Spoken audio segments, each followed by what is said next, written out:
राजनीति को बुधवार को एक ऐसा झटका लगा जिसने पूरे देश को स्तब्ध करके रख दिया। राज्य के डिप्टी सीएम अजीत पवार के समेत 5 लोगों की बारामती में हुए प्लेन क्रैश में मौत हुई।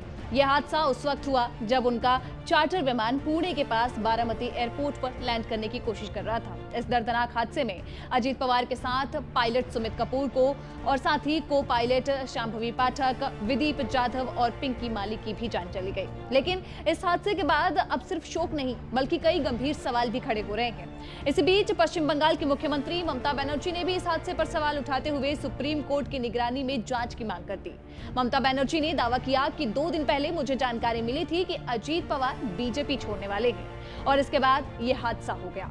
हालांकि इन आरोपों को सिरे से ही खारिज करते हुए एनसीपी के नेता और अजीत पवार के चाचा शरद पवार ने किसी भी तरीके की साजिश से यहां पे साफ इनकार कर दिया है। शरद पवार ने कहा, महाराष्ट्र अजीत पवार की आकस्मिक मौत से गहरे सदमे में है। राज्य ने एक ऐसा नेता खोया है जिसमें फैसले लेने की मजबूत क्षमता थी। ये पूरी तरीके से एक दुर्घटना है, इसमें कोई राजनीति नहीं है। अब बता दें कि हादसे की जांच AAIB यानी कि एयरक्राफ्ट एक्सीडेंट इन्वेस्टिगेशन ब्यूरो ने संभाल ली है। घटनास्थल पर DGCA और फॉरेंसिक टीम की जांच भी चल रही है। शुरुआती जानकारियां सामने आ चुकी हैं, लेकिन कई अहम सवाल अब भी बाकी है। तो चलिए जानते हैं उन 5 बड़े सवालों के बारे में जिनके जवाब अब तक नहीं मिले हैं। प्लेन क्रैश से जुड़े सभी सवालों में पहला सवाल, खराब विजिबिलिटी में लैंडिंग क्यों हुई।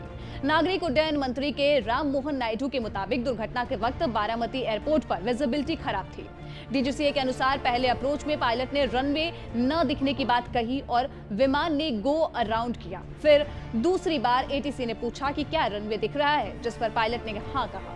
इसके बाद लैंडिंग क्लियरेंस दे दी गई और तभी विमान क्रैश हो गया। सवाल यह है कि जब मौसम अनुकूल नहीं था तो क्या विमान को डाइवर्ट नहीं किया जाना चाहिए था। दूसरा सवाल, लैंडिंग क्लियरेंस के बाद क्या हुआ। DGCA के मुताबिक सुबह 8:43 पर रनवे पर विमान को लैंडिंग की अनुमति दी गई, लेकिन पायलट की ओर से कोई रीडबैक नहीं आया। अगले मिनट यानी कि 8:44 पे ATC ने रनवे के पास आग की लपटें देखी। विमान का मलबा रनवे 11 के थ्रेशहोल्ड के पास पाई गई। क्या विमान में अचानक कोई तकनीकी खराब आई, ये सवाल उठा, या फिर लैंडिंग के दौरान नियंत्रण खो गया, ये भी अहम सवाल था। तीसरा सवाल, कितना सुरक्षित था लियरजेट 45। हादसे का शिकार विमान लियरजेट 45 था, जो कि मुंबई से बारामती जा रहा था। यह मध्यम आकार का बिजनेस जेट है जिसे बॉम्बार्डियर कंपनी ने बनाया है और भारत में चार्टर उड़ानों के लिए इस्तेमाल इसको किया जाता है। यह विमान VSR यानी कि वेंचर्स एविएशन कंपनी का था, जिसका आखिरी DGCA ऑडिट फरवरी 2025 में हुआ था और कोई खामी दर्ज नहीं की गई थी। तो सवाल यह भी उठता है कि क्या ये विमान वाकई उतने सुरक्षित हैं जितना दावा किया जाता है। चौथा सवाल, क्या लैंडिंग अप्रोच सही थी। एक प्रत्यक्षदर्शी के मुताबिक यहाँ पर बता दें कि विमान नीचे आते वक्त ही असंतुलित लग रहा था और फिर क्रैश हो गया।